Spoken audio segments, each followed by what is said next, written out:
that we were employing. The hostages had even better situational awareness than we did because they were inside of there. And I think we both kind of realized around the same time that it's time to go. And I authorized teams to go, and Rabbi Charlie authorized himself and his hostages to get out. And I think that's how it worked. Sir.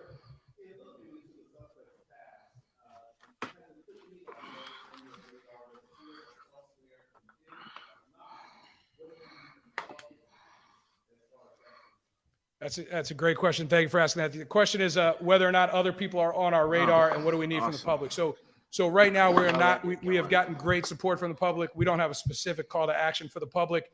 We feel like the 15 or 16 days that he spent here in the United States, we have made good progress on identifying his movements and his associations and people with whom he came in contact with.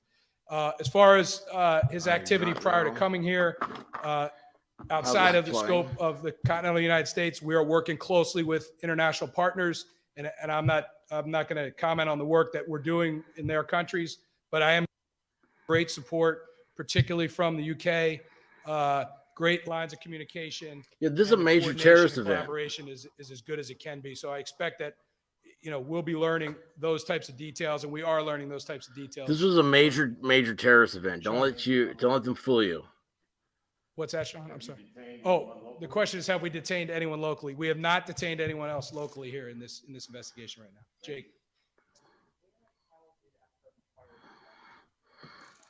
So right now in our investigation, that's a primary gap that we are working to fill. We are actively focused on that piece of the investigation, and hopefully in the near future we'll have more information that we can release about that. Thanks, Jake. Sir.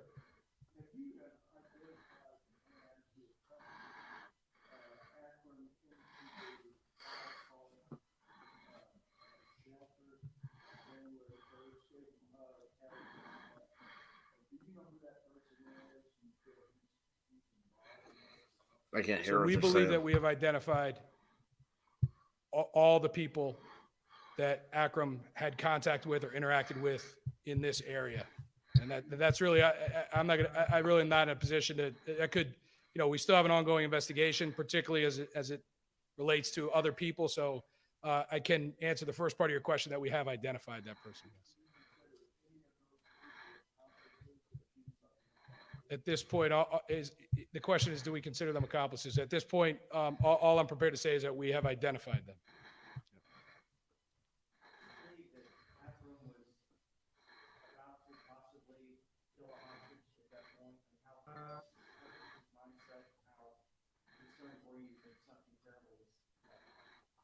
What I can say is, and I, if Rabbi Charlie wants to comment on this as well too. So my perception of the events were that what I was perceiving and what my leadership team and the negotiators were perceiving was that the situation had gone from bad to significantly worse, and that it was time to take action. And I think that, I don't know if Rabbi Charlie. Yeah. I can honestly tell you that before this, like as things were getting this bad, is the rabbi. This guy's cool. It was really bad. I was absolutely in fear of my life.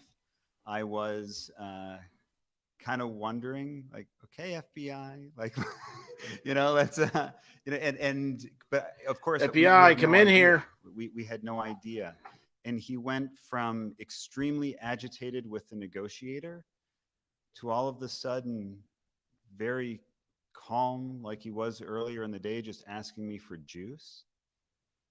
And I was highly concerned in that moment. And yet, fortunately, that gave us the opportunity, right, when we had liquid in his hand, right? So that was part of the opportunity that we took advantage of. So, does anybody else think it's yes, weird that he asked for juice? Right? Is that not weird? Yes. Having not been in that situation, I would assume from the very beginning you would be very, very fearful for your life. Can you kind of go through the emotions you and the other individuals with you kind of went through that day as it started and progressed through the day? I mean, that was a long time to be in such a stressful environment. I would just say that we were fearful the whole time, right? It's hard not to be with someone with a gun in their hand. Yeah, you kind were. What kind pointing of gun it do you at have? Does anybody know? The whole time? The first, hour or so, hour and a half, was extremely upsetting, extremely terrifying, and there was a long period of calm conversation. Of again, once he was talking with us. He wasn't yelling at us, and we were able to have conversation. He was certainly right. We were constantly looking, right? We were constantly looking for an opportunity to leave, and it was very, very hard to find an opportunity where we all could leave. Right? That was kind of something in all of our minds, right? None of us could imagine one person going and leaving the others behind. And so Oh yeah, it took a very long time. I'm and sure. we were very fortunate. That was the many sound ways. of Q And like tonic water. When the opportunity presented The itself, we were tonic able water to of champions. But it Distributed was, by Q it Mixers, was Brooklyn, pretty, New York. It was pretty on edge all day. Oh, it's wonderful. Q, if you'd like to have me as a spokesperson, contact me through your ways. The public can participate in services through our Facebook Live, program. And so we, and anyone that would want to come and pray with us, we invite that participation. But we will be having services tonight. We will be having Miss Nomi, services, one of the tomorrow morning. hostages Our threw traditional a chair. The hostage and the message for the or the Jewish hostage at community the this terrorist. Shabbat, And more I than think anything I think else, the is as best we rabbi can. talking did. I want to encourage everyone to Hang on have a second. Shabbat Shalom, a Sabbath of peace. Ubuntu. God willing, we're able to find a sense of wholeness with our Why do families, white people with and our Jews have the communities. privilege of stating this is unacceptable? And that is, Let's do something about it. that The sense so-called of peace minorities communities. that comes with It's every Sabbath, hang on a each and second. every week. And that's our It's opportunity to help I make happens Shabbat every day. a day of They holiness. show it to the news so it can To be make it a unique day out of desensitized. the entire week. And we all desperately need that sense of Yeah, peace. dude, it's And I would extend unacceptable that not only to the if Jewish Jews went community, I into would a extend that mosque to all communities. and did this. That'd be totally unacceptable. And here's the thing: it's unacceptable for anybody to go in and take hostages in a place of worship or anywhere else for that matter. So, what I'll say is that I felt like I had good situational awareness because I had help from we had help from inside the synagogue. We had a great negotiation team that I highlighted earlier that gave us really good visibility into what was happening. We believed we had a good idea of the condition of all the hostages and the mindset of the hostage taker. And so it gave me the confidence in the information that I had, combined with the confidence that I had in the abilities of the teams to do their job, that made a very difficult decision, one that I could make confidently.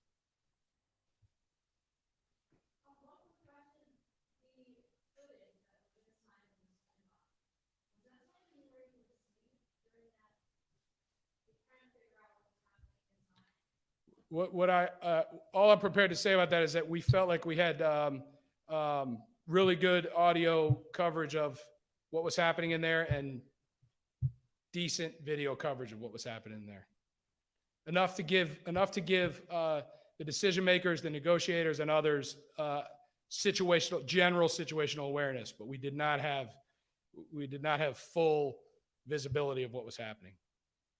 The key things we want to know are the condition of the hostages and the mindset of the hostage taker, and we were able to have that. Any more? One more.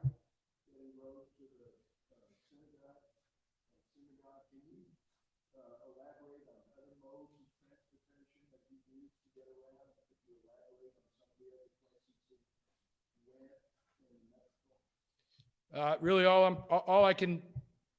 the question was about elaborating on his modes of transportation and other places he went in the Metroplex.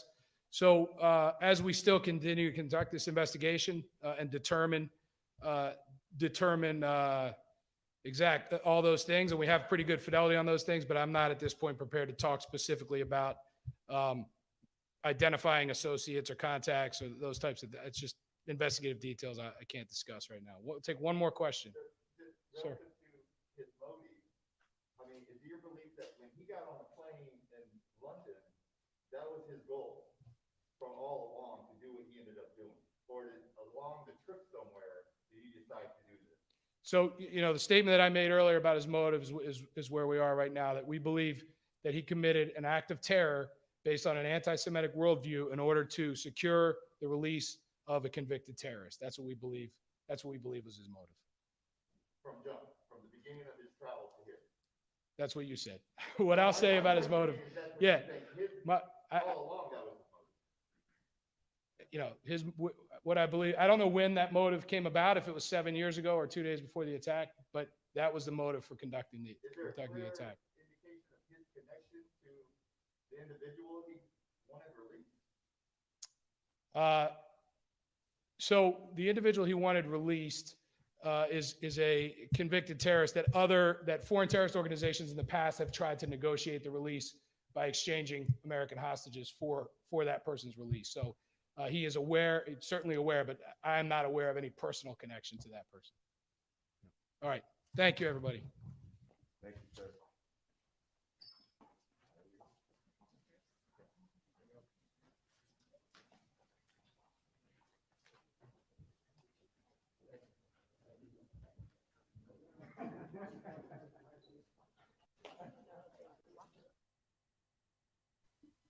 And just like that, it's over. That was faster than the hostage taking was. So anyway, that was neat. That was a neat little deal there.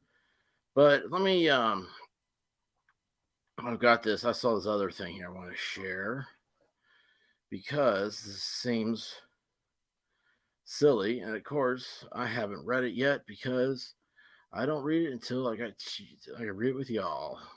So, all right. So you got this real quick. Where's my stream? There you guys are. All right. Check this out. So this is the Texas Tribune. What the Texas Tribune is. The suspect, make sure I've got volume on. So I did have it off. All right. The suspect in Saturday's synagogue standoff obtained a gun despite his troubled history. It's not difficult in Texas. Now, the initial reports were that he got a gun from like a homeless place he was staying at, right? In like New Jersey, I thought. There are almost no limitations in the state to how firearms can be sold privately, making it easy to get a gun without undergoing background check or creating a paper trail. I mean, you're acting like this is new to you? This has been the way it is for 250 years. Oh my gosh. Today, you're going to love this. Today, I was in a place that had a flamethrower. I could have bought that flamethrower without any checking of any kind. And what is a background check anyway? A background check is not indicative of future performance. Did OJ ever have any previous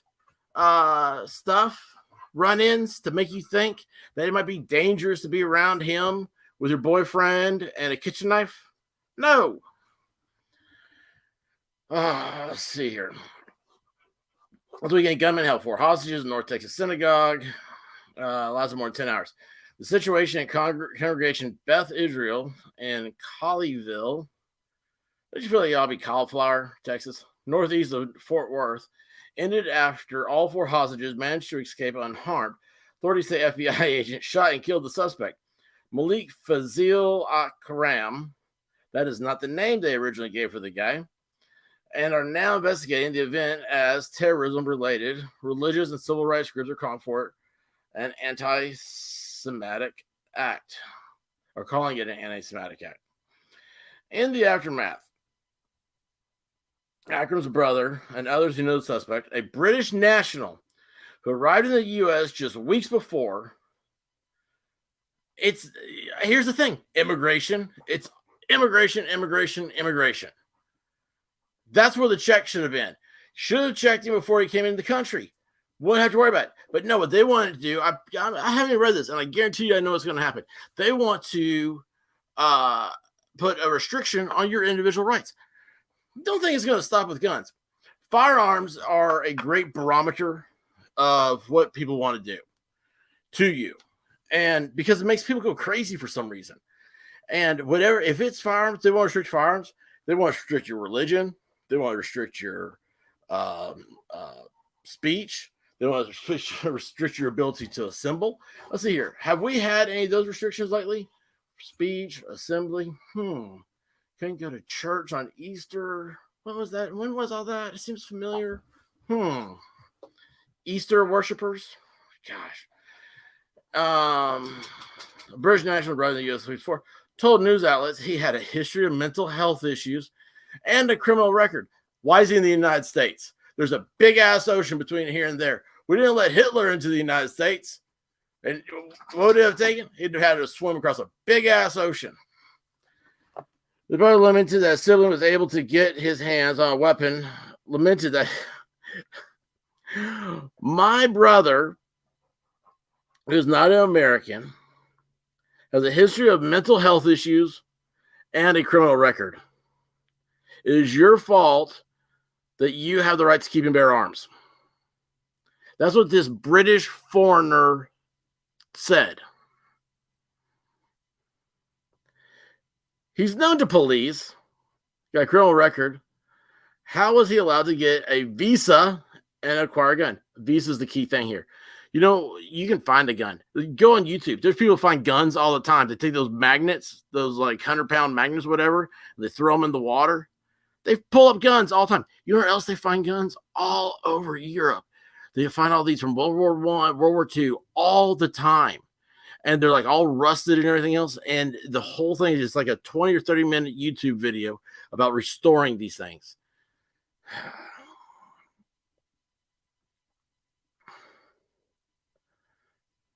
While some of those details remain unknown, most Texans are aware it's not difficult to obtain a firearm in the state, even for people who are banned from purchasing guns. They're called criminals. Nobody's banned from purchasing a gun. You're a criminal. You're a felon, except for the case of domestic abuse, which lessens. That's a whole different broadcast.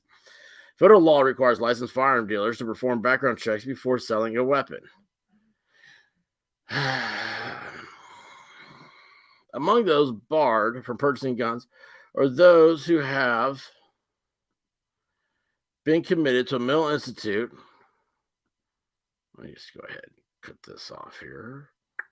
Sorry, y'all. Sorry. I know. I'm a bad person. There you go. Those who have been committed to a mental institute or adjudicated as mental defective. No. Who have been committed to a mental institution. You've been adjudicated as a mental defective. Both times, it's a judge sends you in. It's not just going to a mental place. Convicted felons within 5 years of having a completed sentence. Felons are for life. Perpetrators of domestic violence and some people with non-immigration visas. It's unclear what type of visa Akram used to enter the country. Maybe you ought to get that one before you become an expert in firearm purchasing. According to guidance from the ATF. Now, mind you, the ATF guidance in Texas was for Texas gun dealers to sell weapons to known Mexican cartels in Operation Fast and Furious. The idea was they would take the weapons back to Mexico, cause havoc, and then blame the U.S.'s lax laws on Mexico's problems. It was done as a form to set up future gun control legislation in this country. Government operated against you. Nobody served time. The Attorney General was held in contempt of Congress over it. Nothing happened to him. In contrast, if you only make an occasional sale of firearms from your personal collection, you don't need to be licensed. That is a Fifth Amendment right to own property. You can have a garage sale. Did you know this? You can right in your front yard. You can sell everything that's in your house. In other words, Texans with known histories of violence can easily acquire weapons, including assault weapons, it's a made-up term, without a background check or a sale record. No questions asked. Okay, what's the sale record have to do with anything? Sale records stay in stores. That's, so they can, you can return something to the store. Without a background check, that does anything anyway. No questions asked. Known history of violence.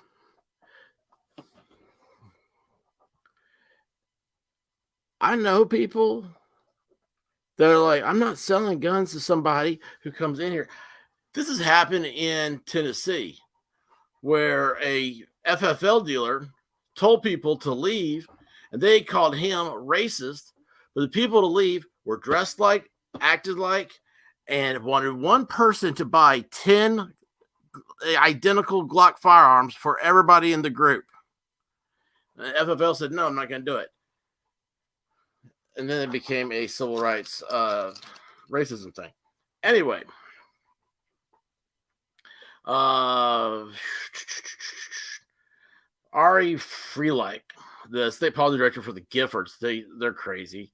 This is obviously a particularly attractive source of weapons for people who know they would not pass a background check. It's not. You're making it up. You can't prove this has ever happened. Did this happen this time even? I mean, honestly, you know that Home Depot sells firearms, right?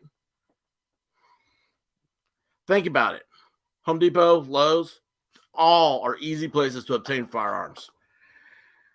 To make sure of even regular habit of selling guns, even at gun shows, that Jacob Charles, executive director of the Center for Firearms Law at Duke University. Duke has a Center for Firearms Law. Duke should not receive $1.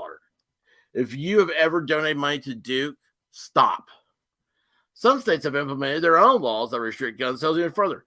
Oh, really? Does it work in those states? But in Texas, along with many other states, there are almost no limitations to how firearms. Did you know that the Supreme Court ruled that criminals cannot be charged with saying they don't have a firearm?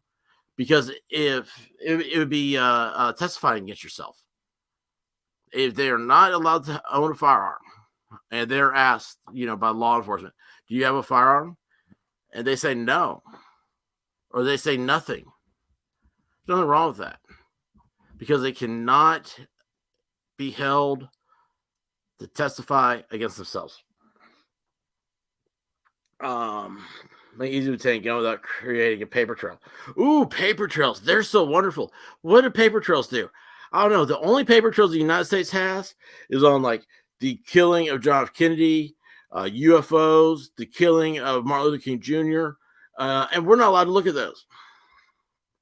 In remarks following the hostage situation Saturday, President Brandon Malik is believed to have gotten his weapon in a private sale, purchased from an individual not affiliated with a gun shop. He's also an Al-Qaeda either member or sympathizer who's mentally deranged, has a criminal record, and was an immigrant to the United States. There's a lot of red flags there. You know where Al-Qaeda was before this? Al-Qaeda was in Afghanistan. And we were fighting them over there. I'd rather fight them over there than over here. This is what you get when you have botched up stuff. Charles said there isn't a clear data on how often people planning or committing acts of violence get their weapons from private sales, but it isn't uncommon. There isn't clear data, but it isn't uncommon. Those two words there, those two parts of the same sentence, are hypocritical of one another. This whole sentence, you might as well just scratch it out because it doesn't exist, because it's stupid. It's saying water's wet, but it doesn't quench thirst. I mean, these kind of high-profile events where someone who perpetrates key thing here, high-profile events perpetrates either mass terrorist type events or mass shootings with guns and weapons through private sales they're run-of-the-mill. These are run-of-the-mill. When's the last time there's a high-profile event where this happened? Name 5 of them. If it's so run-of-the-mill, name 5 times this has happened. 5 times in the last 5 years. It's run-of-the-mill. Run-of-the-mill means the mill is running the way it's supposed to. It's operating. It is at capacity. Everything's working perfectly. It's fine. Run-of-the-mill. One example is 2019 shooting Midland in Odessa, where a gunman killed 7 people, 125, and a shooting rampage. Where's Midland? Shooter previously failed a background check and was not allowed to buy a gun from a licensed dealer. He obtained a rifle he used in his shooting without going through a background check, according to state officials. Midland. What was the Midland and Odessa? Unclear whether a background check, even from a gun store, would have stopped Akram from buying a firearm. Oh. Would it have stopped him from being a member or sympathizer to Al Qaeda who held a synagogue hostage for a political prisoner release?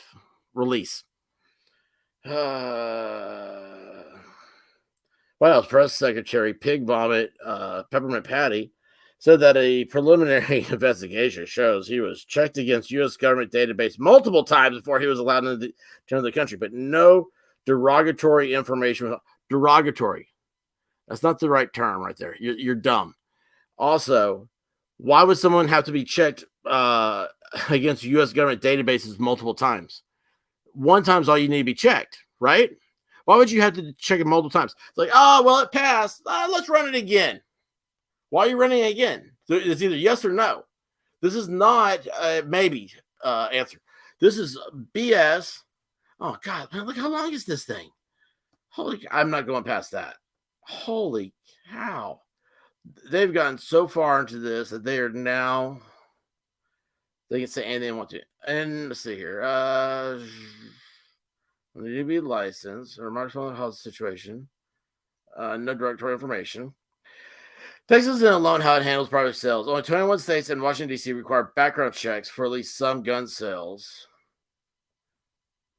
Some states like Colorado and California require private sales to go through a third party. That's it. Colorado and California are the only ones that require private gun sales to go through a licensed seller. I question whether or not that's constitutional. It has nothing to do with the Second Amendment. That'd be like them trying to say, like, you cannot sell your car to another person. You have to sell it through a dealer first. They're creating a middleman.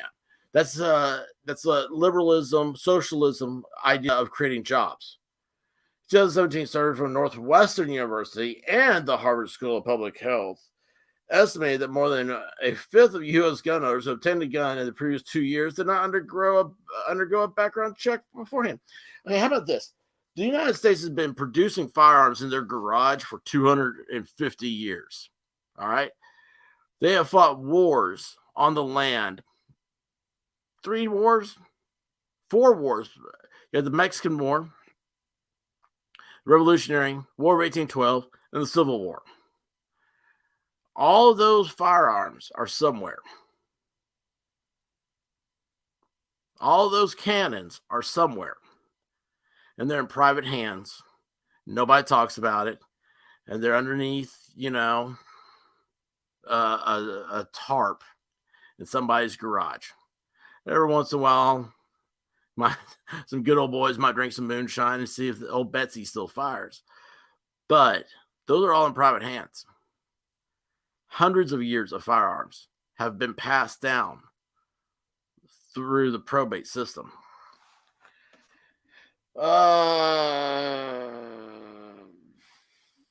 Texas does prohibit private individuals from selling guns to buyers who they know or have reason to believe aren't allowed to have firearms. There you go. So it's prohibited. It is prohibited. But outside the potential buyer disclosing that information, Charles says it's difficult for a seller to know or be. Okay, every other time you have common sense, gut instinct, all the other stuff. But now unless somebody tells you, you just can't know. You just have to assume they're all guilty. Dude, you cannot change it to fit the narrative. Facts are facts. These aren't willy-nilly feelings. That's exactly what this is. This is like kindergarten acoustic guitar time, bongo drums, feelings that they're sitting out here. And there's an attack on liberty. Additionally, firearms, with a few exceptions, are not required to be registered to a person on either a state or federal level, according to Texas State Law Library. What in the world? How many different sources did they go to?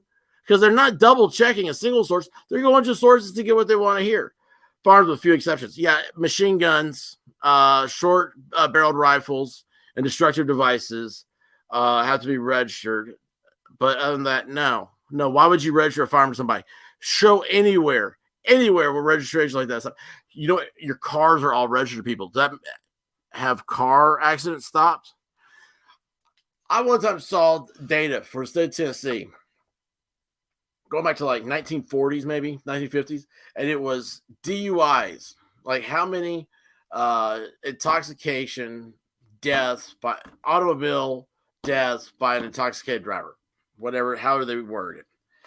And you look at it, you see those numbers, and they keep increasing. So it's like 1940, you had 5. In 1950, you had 500. 1960, you had 5,000. Whatever, it keeps going up, right? And I'm looking at it, I'm thinking to myself, there was major restrictions during this time. You had the drinking age go from 18 to 21.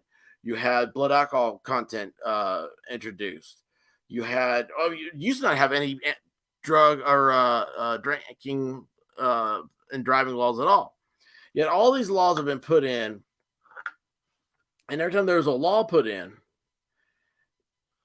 you might see like the next year it flatten a little bit on how many have died, but just the number have died.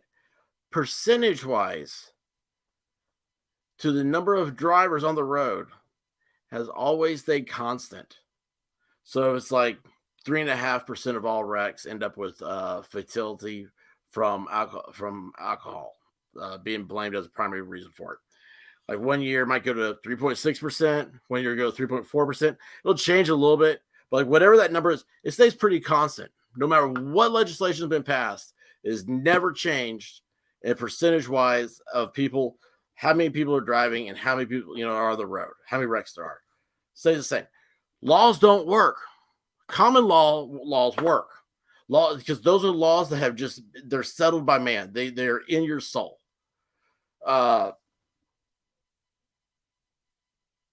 Registration stuff, car registration hasn't stopped car wrecks. Okay. During this press conference, Brandon said he was talking with U.S. Attorney General about the limitations of federal laws and how to prevent similar incidents. Oh God, it hurts. It hurts my brain. It hurts my brain. Why was a criminal with mental health conditions who evidently had to be checked multiple times on a federal database, why was he allowed in here? And why does your press secretary think that derogatory wait a second, that's why. What'd she say? Derogatory information. Derogatory would be like, oh, well, that brown person over there or that Catholic over there. That would be a derogatory stuff. Oh, yeah. So they let him in because, well, he's not a racist. So he's okay. Jeez. Oh, jeez. The idea of background checks are critical, but you can't stop someone from buying something on the street. Your background check failed and let him in the country. Criminal background with a history of mental health. He would have failed a gun background check. Why did he not fail the border check? You let him on a plane cross the Atlantic Ocean. It's a big-ass ocean. Land here and go right on through the checkpoints.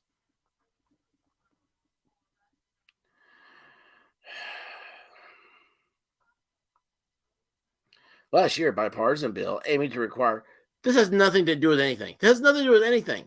This is theatrics. Last year, bipartisan bill aiming to require background checks on most private sales passed the U.S. House, but no other action was taken on it afterwards. No other action taken on it afterwards. Like, what does that supposed to even mean? Well, a court in Louisiana didn't take action on it. Yeah, it failed. It didn't get passed into legislation, and it didn't go across the president's desk. And an NPR poll, 89% of respondents said they would support requiring background checks on private gun sales. Around 71% of Texans support background checks on all gun purchases, according to the University of Texas Tribune poll conducted last year. The Texas Tribune. Oh, man. What a wonderful thing. Hey, let me tell you what. Here in Tennessee, we have this place called Vanderbilt.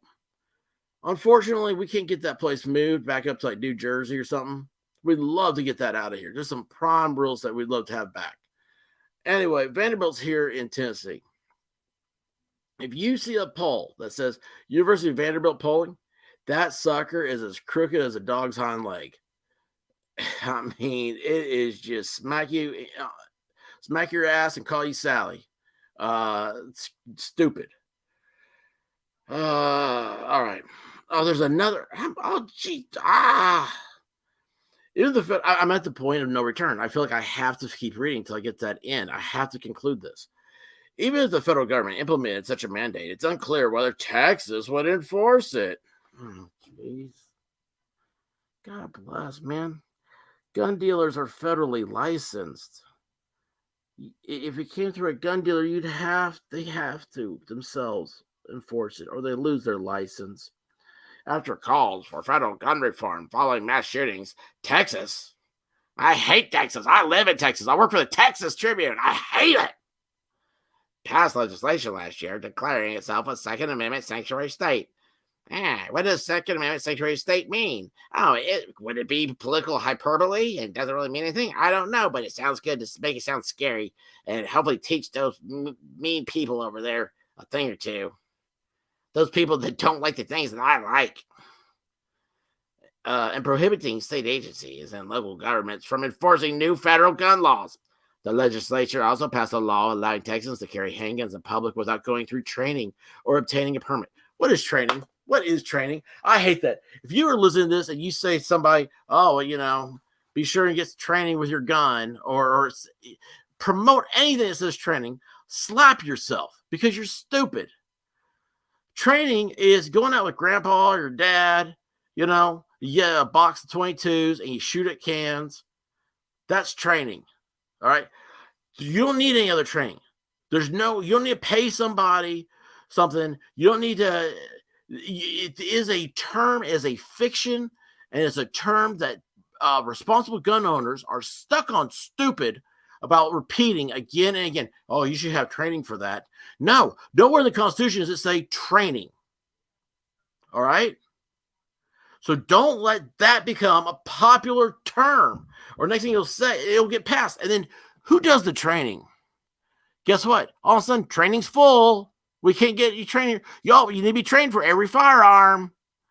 They're going to put stipulations on that stuff. So stop it. Knock it off. You're anti-gun if you say training. Charles said that means Texas would take a hand. Charles said that means Texas would take a hands-off approach to new federal gun laws. Charles, I've known him since Harvard, but he could barely cross the crossfield. He really fit in with those Yale guys much better. Who's, never mind. If you've seen the movie American Psycho, you know about that whole Yale thing. It's unclear. Texas would extend the same approach to the universal background check law. It's unclear. Oh, jeez. No, what's unclear is your head because you smoke too much marijuana. This is why, if you want to know why marijuana should not be legalized, this article is a good reason. Because this guy's got to be smoking pot for what he's thinking. For what he's reasoning. The Texas governor's office did not respond to a request from the us commies on Saturday's hostage situation on whether Texas would enforce a federal. Oh, Jesus H. You're telling me the Texas governor's office did not respond to your pissant newspaper for request for comment on Saturday's hostage situation on whether or not Texas would enforce a federal background check mandate for all gun sales. Jeez. You mean to tell me like the Texas governor might have more important stuff to do than listen to your stupid ass? The Texas governor's office, okay, we already read that. Freilich said, who is Freilich? I already missed him. Freilich, we're going to call him Freilich, said he and his organization support his organization. He and his, me and my organization support a universal background check law that requires people pass an instant background check before acquiring ownership of a firearm, unless they're receiving the gun as a gift or inheritance from a close family member. Then we'll just write down their names and addresses and make them pay a fee every year to keep it. I mean, honest to goodness, dude, they are so far ahead of the right on this. Oh, yeah, well, we only support a background law that would require, just that one law. We're just going to open the door a little bit. We're just going to let in a couple of zombies and see if we can teach them not to eat brains. People pass an instant background check before they're acquiring ownership of a firearm. They even say a new firearm. This is a firearm, so it's a person-to-person sale. Unless it's given as a gift, it's going to happen. I'm going to give you a gift of this firearm, and you're going to take me to dinner. I'm going to gift you this firearm, and you're going to gift me your car. Whatever the hell it is, right? It's a gift. I'm just exchanging gifts. I mean, who cares, right? This reform is not a cure-all for all violence, said Freilich. But the data shows that people are, on average, much safer in states that require background checks to purchase weapons designed to take human life.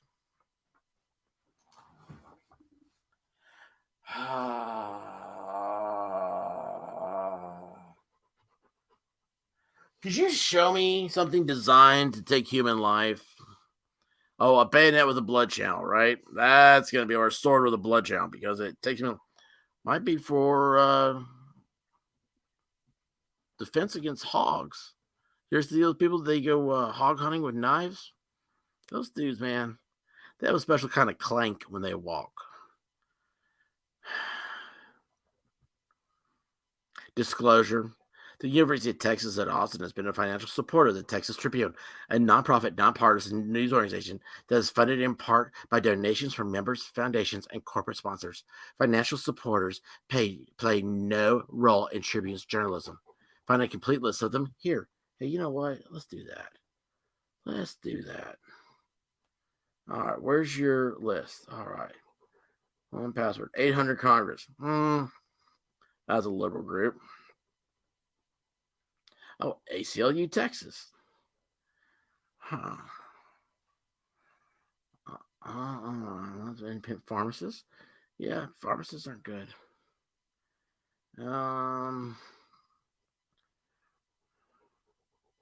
Anheuser-Busch, that's funny. Apple News. Jeez. I'm stopping. I'm just stopping now. I'm done. Anyway, let me go back over here. See if I missed anything. Did I miss anything? Yes. Happens every day. They show it in and of itself. Happy Friday. Have a good weekend. Yeah, Ubuntu. You too, man. Happy Friday to you. I hope you do something fun this weekend. You have good plans, and hey, be good to people, and people be good to you. Other than that, okay, that was the FBI stream, and that was that wonderful news thing I read. What a crock, man.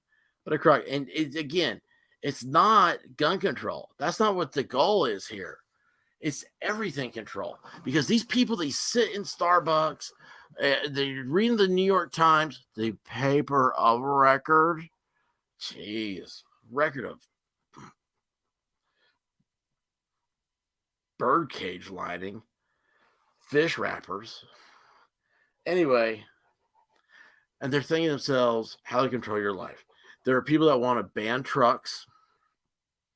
Look, I'm no fan of people driving trucks because 90% of the people driving trucks, they lose their freaking mind once they get in their truck. And they make the other 10% look bad. It's like doctors. Doctors, 95% of doctors are great people. 5% of doctors create 95% of the problems. Of the malpractice suits all come from 5% of doctors. Doctors don't do anything about it.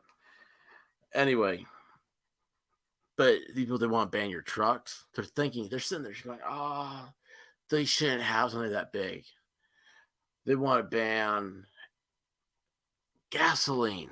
They have this weirdness. They will smoke dope all day long, but they're terrified of the idea of fumes.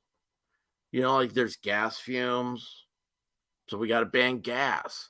Paint will be banned before long. You better find paint. You know what? Every house is going to be painted in, what's that thing? The glow-in-the-dark stuff. All houses are going to have to be glow-in-the-dark paint so they can absorb the sun's energy. And at nighttime, they'll become street lights. All the houses will be streetlights. It'll be glorious. It will never have another nuclear reactor, which is completely clean energy. We'll never have another one of those again. We'll have solar, which does nothing. If solar worked, you'd have it in your pocket, recharging your phone. How many times have you ever recharged your phone on a solar panel? If you're not recharging your phone on a solar panel, then the reason why is because solar doesn't work. Anyway, it's bad people. That's all it is, man. People got to quit worrying about what other people are doing and mind their own business. Stay in their own lane. All right? Y'all, it's going to be a great weekend. Hey, Louis Anderson died. I just heard that one. Louis Anderson and Meatloaf. I used to love Louis Anderson. Louis Anderson, biggest anti-gunner in the world. I mean, he was foaming at the mouth anti-gun. It's like, dude, like, what? Why? What is your problem? Like, I thought you were happy. Oh, no. He was very miserable to think that you had firearms. It was weird. Anyway, but yeah, Louis Anderson, man, I really do hate that. I enjoyed him. He was, nobody could operate a mop like he could in the movie Coming to America. Nobody looked like he did in plaid. It's I don't know. Big world, big time, big problems. Y'all, have a good weekend. Don't forget to subscribe, like, share, follow, all the good stuff. We got a little bit of time left in January, which is a big algorithm month. And other than that, love you guys. Check out my channel if you want some true crime stuff. And I got to do something cool. I don't know what I'm going to do cool. But anyway, it's going to be awesome. Love you guys. Peace. I don't know how to end the broadcast. Don't tell anybody. I get lost about every third time. Bye.